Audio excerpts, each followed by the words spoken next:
Good morning. तर चला, आज मी सकाळ सकाळीच मस्त अशी तयार होऊन निघाली होती, कारण तर आज मला जायचं होतं माहेरच्या जुन्या घरी.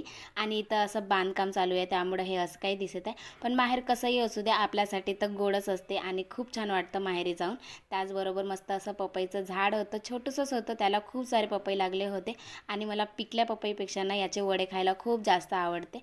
त्याचबरोबर ह्या काकू आल्या होत्या, यांना फुलं पाहिजे होते आणि मी मस्त असं झाडाचे फुलं तोडून त्यांना देत होते, कारण ते यांच्या घरी होते डोहाळ्याचा कार्यक्रम. आणि डोहाळ्याचा कार्यक्रम म्हटलं तर फुलांविना ते अधुरच आहे.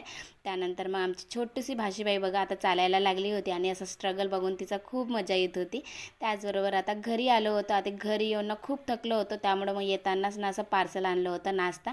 आणि कधी कधी हे चालतं बरं का बाहेरून आणलेलं, कारण तर मी जास्त करून आणत नाही, पण कधी कधी खायची इच्छा झाली तर मग आणतच असते. मस्त समोसा आणि ब्रेड पकोडा आणला होता. रिदूला ब्रेड पकोडा दिला खायला आणि ती पण मस्त मजे करून खात होती.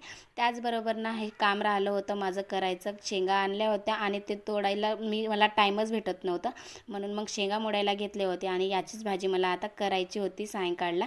मस्त असं ना आजी आल्यानंतर आजीला गोष्ट सांगत बसत होती आणि दिवसभर मला दमवते, मात्र आजीसोबत खूप छान मस्त मजेमध्ये ती राहते. चला भेटूया पुढच्या ब्लॉगमध्ये. एवढंच, बाय, टेक केअर.